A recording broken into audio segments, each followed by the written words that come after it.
Right, so I should make this focus more on me than on the board, because I'm not.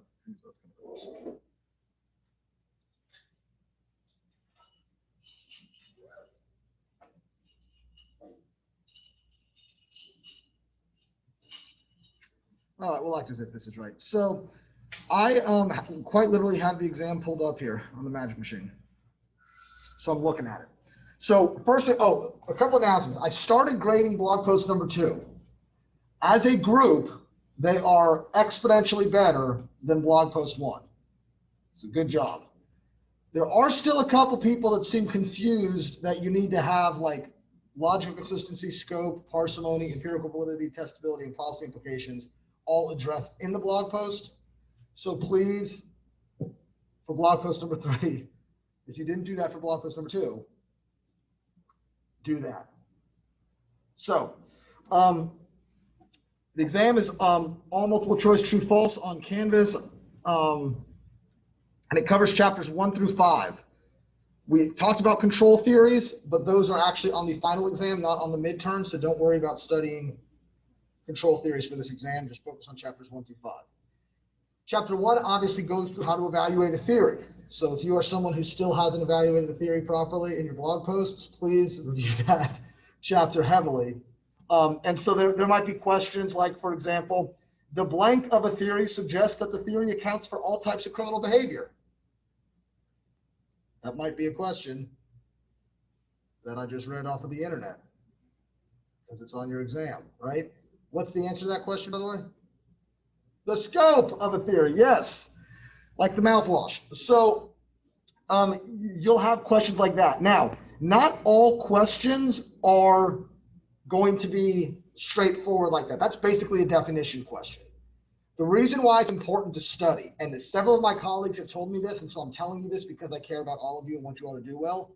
There are several questions on here that will require you to apply knowledge in some capacity, right? So I might say Josh is walking down the street and Jay walks and gets pulled over. The people sitting at Chocolates and see him getting a ticket for jaywalking are experiencing what kind of deterrence? General deterrence, right? That's right.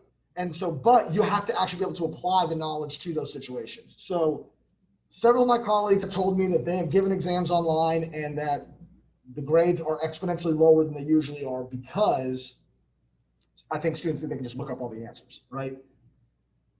That's not like, you can't do like that question wouldn't be in the book, right? And so don't make sure that you're actually able to apply the knowledge that you've learned also. You need to know the basic proposition of all the theories. So like, for example, Cesar Lombroso theorized criminals are ... And you have to know what he theorized they are. The answer is atavistic throwbacks, by the way.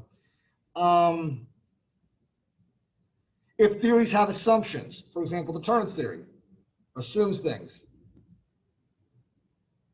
The question might be, deterrence theory assumes what about members of society? It'd be good to know the answer to that if you want points.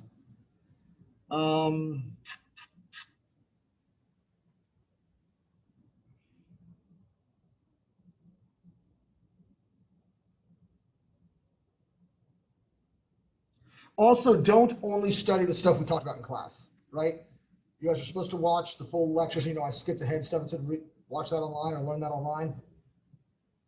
Make sure you learn that online, right? Because there's plenty of questions on that. You should know what the different variables of the theories are. So what are the variables of routine activities theory? What are the variables of deterrence? What are the variables of social learning theory, right? All of those have, variables which are like motivated offenders or differential association.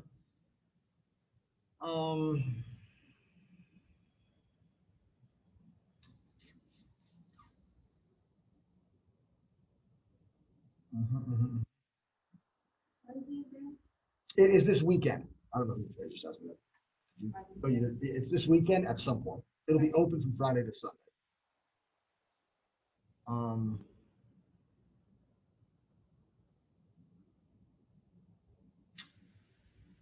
You should also, obviously, you shouldn't just know what the variables are in each of those theories, but like, social learning theory in particular had whole slides just on differential association, differential reinforcement, imitation, right? Know how those things are kind of defined and what they mean. That's true for all the theories, right? You should know that because that's the framework for the general theory. But like, for example, blank refers to one's attitudes or meanings that one attaches to a given behavior. What would that blank be? What are the attitudes or meanings that someone attaches to a behavior? Definitions, favorable and unfavorable to crime. Good. You should also know the empirical validity, right? You should be able to evaluate all the theories. So I might ask, what's the scope of this theory? What's the empirical validity of this theory? What are the policy implications of this theory? You should be able to deduce that in some capacity. There are certain kinds of relationships, right? Like in social learning theory, right? Differential association is related to differential reinforcement and vice versa. So it's the name of that relationship.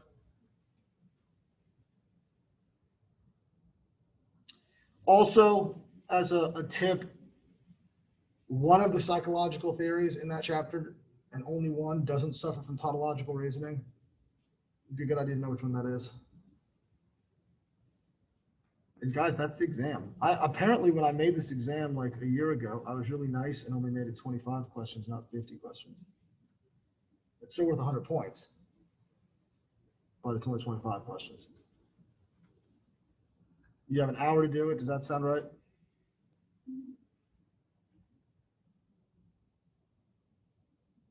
Are there any questions about anything?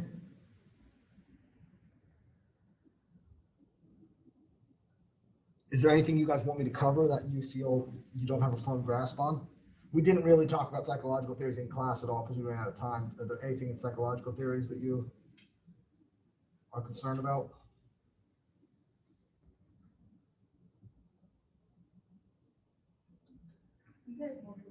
Yep. Multiple choice of true false. So the answer is there. You just have to find it.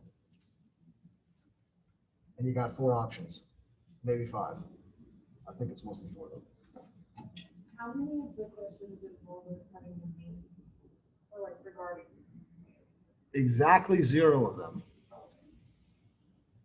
One of the questions says, like Susan Lombroso theorized criminals are, but like nowhere will I say, who developed social learning theory? That I hate questions like that. I hate questions about dates. I hate questions about specific numbers because I find that is a level of detail that no one ever really needs to know for anything. The concept is what's important, not the date in which it was developed. Is there a question or you just slap a bug? Okay. Any other questions? You guys said that you didn't do well on the quiz, but you don't have questions about the exam. This is your time. Did you? How'd you do on it? Have you taken it yet? No. Well, I thought a quiz let you you practice taking a quiz. Oh, okay. Oh, well, yeah, I guess if you wrote it, you should know the answers, right? I had a student do, what's that thing where you all play on your phone and it's on the board and you can all vote and you can see who gets it right or wrong? Yeah, Kahoot, that's it. A student made one of those once for us to use in an exam review and then didn't get 100 on it. And I said, you wrote this. How did you not do well on it? It was hilarious to me. It's got a pumpkin spice latte today. Always an amazing choice. You what? I got an extra shot too. Did they do that? Oh, I was about to be mad. I was about to be like, what? They did not. Where do you get free meals on your birthday? Like Subway or something? Sure. You could probably get them from Maple Street.